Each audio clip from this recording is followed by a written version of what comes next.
Indo British advanced pain clinic నొప్పి మాయం surgery దూరం ఫర్ అపాయింట్మెంట్స్ 9155515563.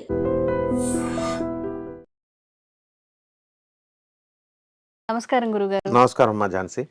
గురుగారు, ఇంతకు ముందు చిన్నగా ఉన్నప్పుడు పిచ్చుకలు ఇంట్లోకి వస్తే కాశీ నుంచి పిచ్చుకలు వచ్చినాయి అని చెప్పి చాలా హ్యాపీగా ఫీల్ అవుతూ ఉండేవాళ్ళం. అవును, నిజంగా ఇంట్లోకి కొన్ని పక్షులు వస్తే మంచిది, కొన్ని పక్షులు వస్తే లాభం కలుగుతుంది, ఈ పక్షులు వస్తే నష్టం కలుగుతుంది, అలాంటివి ఏవైనా ఉన్నాయా? పక్షులన్నీ ఒకటేనా?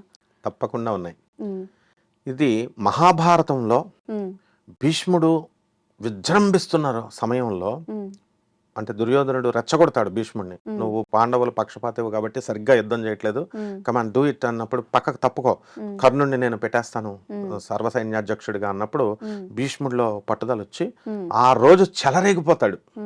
చెలరేగిపోయి లక్షల అక్షణల సైన్యాన్ని, లక్షల మందిని చంపేస్తాడు. చంపేస్తుంటే ఆ బీభత్సమైన యుద్ధం జరగబోయే ముందు, యుద్ధానికి సింబల్ ఇద్దరు శంఖారావాలు పూరించుకొని వెళ్తారు కదా ఫైట్, కొలైడ్ అవడానికి. అప్పుడు ఒక తీతు పిట్ట ఏడుస్తూ వెళ్తుంది. ఏడుస్తూ వెళ్తే అర్జునుడు అంటాడు కృష్ణుడితో, నారాయణ ఈ రోజును అశుభంగా నాకు తెలిసిపోతుంది, ఈ తీతు పిట్ట ఏడుస్తూ వెళ్ళకూడదు, ఈ రోజు భయంకరం. అంటే శ్రీకృష్ణుడు కూడా అవును అంటాడు. ఆయనకు తెలుసు కదా అంతా. ఆ రోజు ముందే సిగ్నల్ ఇచ్చింది అది పక్షి. మొత్తం ఆ రోజు సాయంత్రానికల్లా మొత్తం సగం సైన్యాన్ని లేపేశాడు భీష్ముడు. అంటే ముందు సిగ్నల్ ఇస్తుంది. తీతువు పిట్ట కనుక మన ఇంట్లో కనుక వస్తే తప్పకుండా మన ఇంట్లో వాళ్ళు ఎవరో ఒకరు మరణిస్తారు అని స్ట్రిక్ట్ గా చెప్పబడింది శాస్త్రంలో. ఏడవకుండా జస్ట్ వచ్చినా గానీ ఏదో నెగిటివ్ సైన్ అయినా గురుగారు. మరణం, దూర బంధువుల మరణం వార్త వింటాం మనం, అది ఏడవక్కర్లేదు. అలాగే స్పారోస్, పిచ్చుకలు, అవి వస్తే మనకి ఐశ్వర్యం కలుగుతాయి. అండ్ ఈ మధ్య కాలంలో ఈ రాజశ్యామల హోమాలు, రాజశ్యామల జపాలు చేస్తున్నప్పుడు మా ఇంటికి ఆ రాజశ్యామల హోమం చేస్తే, పూజలు చేస్తే మా ఇంటికి ఈ యొక్క ప్యారెట్స్ అంటే చిలుకలు వచ్చినాయి అని నండూరు శ్రీనివాసరావు గారు, మా గురువు గారు చెప్పారు ఒక వీడియోలో. జనరల్గా వస్తాయని ఇంకా అందరూ మొదలు పెట్టారనమాట ఫోన్స్, మా ఇంటికి ప్యారెట్ వచ్చింది, మా ఇంటికి ప్యారెట్ వచ్చింది అని. అంటే రాలేదంటే సరిగ్గా చేయట్లేదు గురుగారు ఏమంటారు అని అన్న ఉద్దేశంతో. అలా కాదు, తప్పకుండా మనకి ప్యారెట్ వస్తే శుభసూచకం.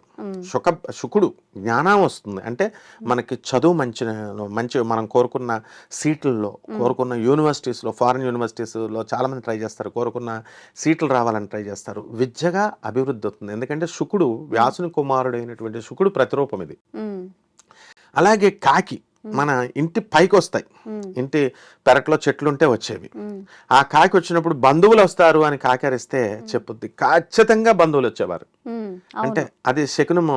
కాకి శనీశ్వరుడు కాబట్టి స్వచ్ఛ మరణం కలిగినటువంటిది కాకి. కాకి మరణం దానంతగా అది అనుకున్నప్పుడే చేస్తుంది అది, అంతేగాని దాన్ని ఎవరు చంపలేరు.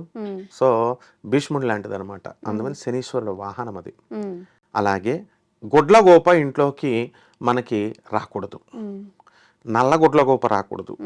తెల్ల గుడ్లగోప మన కాంపౌండ్లోకి వచ్చినా, అరిచినా ఐశ్వర్యం వస్తుంది, అందులో డౌట్ లేదు. లక్ష్మీదేవి అనమాట వాహనం. అలాగే ఈ యొక్క గబ్బిళాలు రాకూడదు. గబ్బిళాలు కనుక ఇంట్లోకి వస్తే లక్ష్మీదేవికి అక్క అయినటువంటి జ్యేష్ఠాదేవి, అంటే దరిద్ర దేవత మనల్ని పట్టుకోబోతోందని సింబల్. వచ్చేస్తే గబ్బిళాలు రాకూడదు, ముందు సిగ్నల్ ఇస్తుంది. అలాగే పక్షులనే ఉన్నాయి, చేమలు, ఎర్ర చేమలు మనకి ఇంట్లో పడుతూ ఉంటాయి, నల్ల చేమలు, అవి కూడా మనకు ఐశ్వర్యం కలగబోతోంది అని సిగ్నల్. జర్రులు వస్తాయి, ఆ జర్రులు కూడా చక్కగా మనకి మన ఇళ్లలో చనిపోయినటువంటి ముత్తైదువులు వాళ్ళు వస్తారనమాట, ముత్తైదువు జర్రి. ఆ విధంగా పక్షుల్లో కొంగలు, హంసలు లేవు కదా మరి, కోళ్ళు వస్తాయి, గిన్నె కోళ్ళు, ఎగురుతూ వచ్చేటటువంటి పక్షులు, కోయల, ఇవన్నీ శుభసూచకాలు అనమాట. ఏమిట్రా అంటే మూడే అనమాట. ఒక తీతుపిట్ట, రెండవది కాకి, మూడవది కాకి రావచ్చు, సర్టెన్ సర్కమ్స్టాన్సెస్ లో ఉంటాయి, సిగ్నల్ ఇస్తాయి. ఇది గబ్బిళం రాకూడదు, నల్ల గుడ్ల గొప్ప రాకూడదు. కాకి వస్తుంది, మామూలుగా వెళుతుంది, కానీ సర్టెన్ సర్కమ్స్టాన్సెస్ లో ఆ కాకి అనేది హాఫ్, అంటే జ్యోతిష శాస్త్రంలో బుధుడిని మనం ఏమంటాం అంటే అర్ధశుభుడు అంటాం. పూర్తిగా శుభుళ్ళ కింద గురుడు శుక్రుడు ఇలాంటి వాళ్ళని పెట్టాం, పూర్తిగా అశుభుల కింద కుజుడు శని ఇలాంటి వాళ్ళని పెట్టాం, అర్ధ శుభుడి కింద ఈ బుధుడిని పెట్టాం. అలా ఈ కాకి కూడా అర్ధ శుభ పక్షి అన్నమాట. సో మిగతా పక్షులు కేటగిరీ అంతా కూడా ఇది ఉంటుంది అనమాట. గురుగారు, మనకి గబ్బిలాలు వచ్చినప్పుడు ఇంట్లోకి ఆ ఇంటిని కొన్ని రోజుల పాటు క్లోజ్ చేయాలని చెప్తారు, కానీ అందరు అది పాటించలేరు. నిజంగా అట్లా చేయాలా, క్లోజ్ చేయాలా కొన్ని రోజులు? పూర్వకాలంలో అలా చేసేవారు, ఇప్పుడు ఈ కాలంలో అలా చేయనవసరం లేదు, ఎందుకంటే కుదరదు వీళ్ళకి. అందుకని వీళ్ళు ఒకటి చెయ్యాలి. అప్పుడు గబ్బిలం ఎప్పుడైతే వస్తుందో అది వెళ్ళిపోయిన తర్వాత వీళ్ళ తలంటి స్నానం చేసి దీపారాధన ఇమ్మీడియట్ గా చేసి ఉప్పుని మిరియాలని అక్కడ దేవుడి దగ్గర పెట్టి దానిపైన దీపారాధన కనుక చేసినట్లయితే ఆ దోషం పూర్తిగా పోతుంది. అండ్ బల్లి కూడా మన మీద పడేటటువంటి బలి శకునం అని ఉంది. బల్లి ముట్టుకున్నా కూడా మనకి వేరే కంచి వెళ్ళి వచ్చినటువంటి వాళ్ళని, బంగారు బల్లి ముట్టుకున్నటువంటి వాళ్ళని ముట్టుకుంటారు, అది కూడా దోషమే. అప్పుడు అన్నిట్లకి ఇలాంటి దోషాలన్నిటికీ ఒకటే రెమెడీ ఏంటంటే ఇమ్మీడియట్ తలంటి స్నానం చేయడము, ఆ తర్వాత మనము ఈ యొక్క మిరియాలు ఇవి పెట్టాలి. ఇది వరకు కాలంలో గ్రద్దలు కూడా వచ్చేవి ఇంట్లోకి, ఇప్పుడు రావట్లే. కోడి పిల్లల్ని పెంచుతాం కదా మనం, పెంచినప్పుడు అది అటాక్ చేయడానికి వచ్చినప్పుడు వచ్చేసి తీసుకెళ్ళిపోద్ది. ఇళ్లలో కూడా అప్పుడు గ్రద్దలు వచ్చేవి, ఇప్పుడు తగ్గిపోయింది. కాబట్టి ఇప్పుడు మెయిన్ గా వచ్చేటటువంటివి పిచ్చుకలు అండ్ చిన్న చిన్న గువ్వాలు, చిలుకలు, కొంతవరకు పావురాయిలు. పావురాయి కూడా శుభమే, అశుభమేం కాదు. కాకపోతే అవి వేసేటటువంటి వైరస్, అవి స్ప్రెడ్ చేసేటటువంటి వైరస్ ని బట్టి మనకు మరణాలు ఉంటాయని రావద్దు అని చెప్తాం అనమాట. మిగతా ఇవన్నీ శుభ పక్షులే అనమాట. గురుగారు, ఒక చిన్న డౌట్. అయితే గబ్బిలాలు ఇంట్లోకి వచ్చినప్పుడు చంపేస్తూ ఉంటారు, దానివల్ల ఏమైనా దోషం కలుగుతుందా? దోషం ఏమి కలగదు. ఇది ఈ సృష్టిలో ఏంటంటే పెద్ద జీవి చిన్న జీవిని చంపుద్ది. అందుకనే శ్రీకృష్ణుడు భీముడికి చెప్తూ కృష్ణ పాండవ్యం సినిమాలో పెద్ద చేపను చిన్న చేప మింగేస్తుంది అని అంటాడు. ఇది సృష్టి రహస్యం. అందువలన మనం బతకాలి అంటే మనం ఎవరో ఒకళ్ళని చంపాలి. ఇప్పుడు మేకనో కోడినో కోసేసి తినేస్తున్నాం, చెట్లను పీకుతున్నాం, లేకపోతే వెజిటేరియన్ ఫుడ్ని అలా. కాబట్టి ఈ యొక్క గబ్బిళాలనే మనం చంపకూడదు, వాటిని వెళ్ళిపోతాయి. ఒకవేళ పొరపాటున ఏమైనా చంపితే మనకి ఏం దోషం రాదు. మనకి తెలియక కావాలని చేయలేదు కదా, అందువల్ల లేకపోతే ఇలా వచ్చిందని సడన్ గా అది కర్రలతో పొగ వేసినా మామూలుగా ఇచ్చేసినా వెళ్ళిపోతాయి అవి.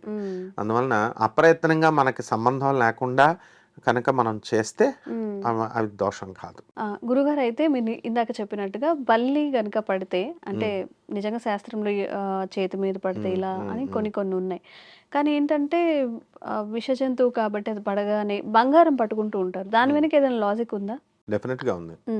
ఇప్పుడు ఈ యొక్క బల్లి మనకి శిరస్సు మీద పడితే మరణం తథ్యం. చాలా మంది విత్ ఇన్ 1 month లో చనిపోయిన వాళ్ళు ఉన్నారు. శకునం, అది శకునం కింద పెట్టారు బలిని. అలాగే ఆడవాళ్ళకి లెఫ్ట్ పార్ట్లలో పడాలి, మగవాళ్ళకి రైట్ పార్ట్లలో పడాలి. భుజం మీద పడితే ఉద్యోగం కోల్పోతాం. అలా ఒక్కొక్క చోట పడింది. ఇది ఈ యొక్క బంగారాన్ని మనం ఎందుకు ముట్టుకుంటాము అని అంటే, ఇప్పుడు పాయిజన్ డైమండ్ కొరికితే ఇమ్మీడియట్ చచ్చిపోతారు. పూర్వకాలంలో రాజులు ఏం చేసేవారు, డైమండ్ ఉంగరం పెట్టుకునేవారు. అవతల శత్రుపక్షం పట్టుకున్నప్పుడు వెంటనే డైమండ్ నోట్లో వేసేసుకుని, ఇది పాయిజన్ అనమాట, తాగేస్తే చనిపోతాం. సో డైమండ్ కి ప్రతినిధి ఎవరు? శుక్రుడు. బంగారానికి ప్రతినిధి గురుడు. గురుడు లైఫ్ని ఇస్తాడు. ఇక్కడ విషాన్ని హరించేటటువంటి శక్తి ఈ యొక్క గోల్డ్కు ఉంటుంది. అందువల్లనే మనము అది పట్టుకున్నప్పుడు బంగారాన్ని ముట్టుకుంటాం. అంటే anything which relates to Jupiter planet, అది గురువు కాబట్టి దేవతల గురువు హాలాహలాన్ని మదించినప్పుడు దేవతలంతా కూడా ఈ యొక్క అమృతాన్ని తాగారు, రాక్షసులేమో విషాన్ని తాగారు. కాబట్టి ఈ యొక్క దేవతల వద్ద అమృతం ఉంటుంది కాబట్టి దానికి దేవతల గురువే గురుడు కాబట్టి దానికి ఆధిపత్యం ఉన్నటువంటి మెటల్ బంగారం కాబట్టి మనము అది ముట్టుకోవడం వల్ల ఓం బృహస్పతయే నమః అని అన్నప్పుడు, ఆయన గురువు కాబట్టి, గురుగారు నాకు ఈ ప్రాబ్లం వచ్చిందండి అని అన్నప్పుడు గురువు గారు ఏం చేస్తాడంటే తొలగిస్తాడు. చాలా మందికి తెలియని రహస్యం ఏంటంటే, గురువు కేవలము విద్య నేర్పుతాడు లేదా మంత్రాలు నేర్పుతాడు అనుకుంటాం. ప్రతి ఒక్కళ్ళకి గురువు ఎందుకు ఉండాలి అంటే, గురువు ఏం చేస్తాడంటే తన శిష్యుడికి జ్ఞానాన్ని నేర్పిస్తూ వాడిలో ఉన్నటువంటి అవలక్షణాలను ఒకటి క్రిటిసైజ్ చేస్తూ తీసేస్తూ తిడుతూ కొడుతూ మొత్తం ఎదిగే లోపల ఈ కోర్స్ లోపల మొత్తం అంతా తొలగించేస్తాడు అవలక్షణాలన్నీ. అండ్ శిష్యుడికి తెలియనటువంటి ఒక గొప్ప రహస్యం చేస్తాడు. తన శిష్యుడి మీదకి ఏదైనా ఆపద రాబోతుంటే ఈ శిష్యుడికి కూడా తెలియకుండా ఆపదని రక్షిస్తాడు. అందుకు గురువు ఉండాలి. సపోజ్ శ్రీకృష్ణ పరమాత్మ అర్జునుడు అసలు గురువు కృష్ణుడు, ఈ ద్రోణాచార్యుడు మన స్కూల్ మాస్టర్. ఆ కాలంలో రాజుల కాలం కాబట్టి ఆ వంశంకి చెప్పాలి. ద్రోణాచార్యుడు స్కూల్ మాస్టర్, టీచర్ అనమాట. ఆయన ఈజ్ నాట్ గురువు. కాబట్టి అసలైనటువంటి గురువు జగద్గురు అయినటువంటి కృష్ణుడు అర్జునుడి గురువు. కాబట్టి తన శిష్యుడి మీద కర్ణుడు పాశుపతాస్త్రాన్ని వేస్తే, నాగాస్త్రాన్ని వేస్తే అర్జునుడికి తెలియదు అది హాని చేస్తుందని. బొటను వేలుతో ఇలా నొక్కుతాడు రథాన్ని కృష్ణుడు, క్రిందకి వెళ్ళిపోద్ది, ఇది ఇలా పైకి వెళ్ళిపోద్ది. అలా ఎన్నోసార్లు అర్జునుడిని రక్షించాడు. అంటే ఏంటంటే గురువు చేసేది ఇది. కాబట్టి దేవతల గురువు అయినటువంటి బృహస్పతి బంగారాన్ని అలా పట్టుకొని స్వామి అంతా నువ్వే నా గురువు అని మనం అన్నప్పుడు ఆయన దీని నుంచి వచ్చే ఉపద్రవాలు కష్టాలు వీటిలన్నిటిని కూడా ఆయన నలిఫై చేసేస్తాడు, తొలగిస్తాడు. నిజంగా గురుగారు కొన్ని విషయాలు మీరు చెప్పినవి తెలుసు, కొన్ని విషయాలు తెలియవు. ఏదైతే మీరు పక్షుల గురించి చెప్పారు, అందరికీ తెలిసిన విషయం ఏంటంటే పిచ్చుక వస్తే కాశీ నుంచి పిచ్చుకలు వస్తాయి కాబట్టి శుభం అని అనుకుంటారు. చాలా చక్కగా తెలియజేశారు గురుగారు. ధన్యవాదాలు. ధన్యవాదాలు.